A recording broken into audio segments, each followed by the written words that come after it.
How to read the standard normal distribution table. So if you look at the table that I posted in OWL, you'll see two columns for the values of Z. The first column are negative values starting at negative 3.4, going up to 0. And the second column is right here for values of Z that are positive, starting at 0, going up to positive 3.4. Okay, so how do we read this table? Well, the Z values we want to keep in mind are along the horizontal axis of the standard normal distribution, which we know has a mean of 0 and a standard deviation of 1.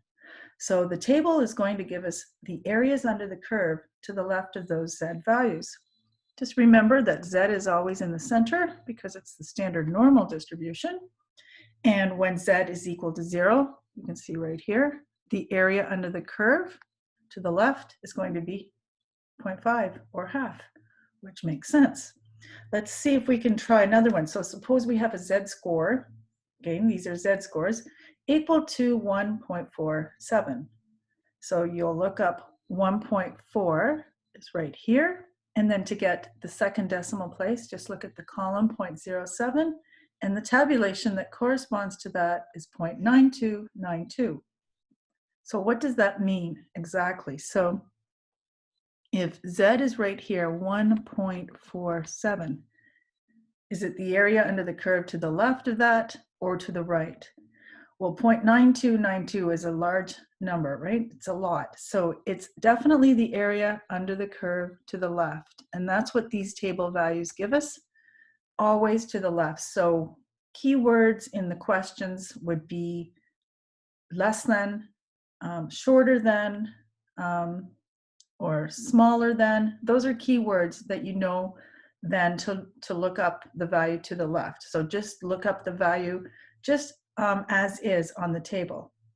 Okay, so if you want, let's try another one. So let's say the Z score is negative 2.33, let's say. So we would go negative 2.3 and then look at the second decimal place in that column, find the corresponding tabulation. It's 0.0099, so very, very, very small area under the curve. So that would be 2.33, negative 2.33 would be very, very, very small. Again, though, even though it's a small area, it's still to the left of the Z value. So keywords, smaller than, less than, things like that. But what if the question has keywords that say greater than, or more than, or taller than? Then you would want the area under the curve, just going to change color here, to the right of a value. So let's say the question said more than 1.47. So the Z score, we want to find the area under the curve that is greater than 1.47. What you do then is you always remember this formula. 1, which is the entire bell-shaped curve, that's the entire area, subtract the area to the left of that value, which we know was, in the tabulation, it was 0.9292. So then that equals 0.0708. And so that's what that area would be equal to on that side. If you add that up, 0.9292 plus 0.0708, you get 1. So that would be the total area under the curve. So you always have to remember to take 1 and then subtract the area to the left if you're looking for the area to the right. So it's always a good idea to just make a sketch of the problem that you're working on so that you can keep the areas straight and look for those keywords in the question.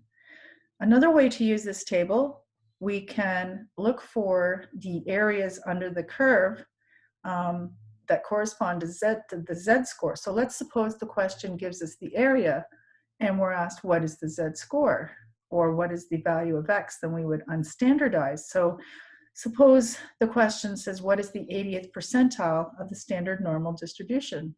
So we would then look for the 80th percentile. So it's a reverse lookup. This is a reverse engineering problem.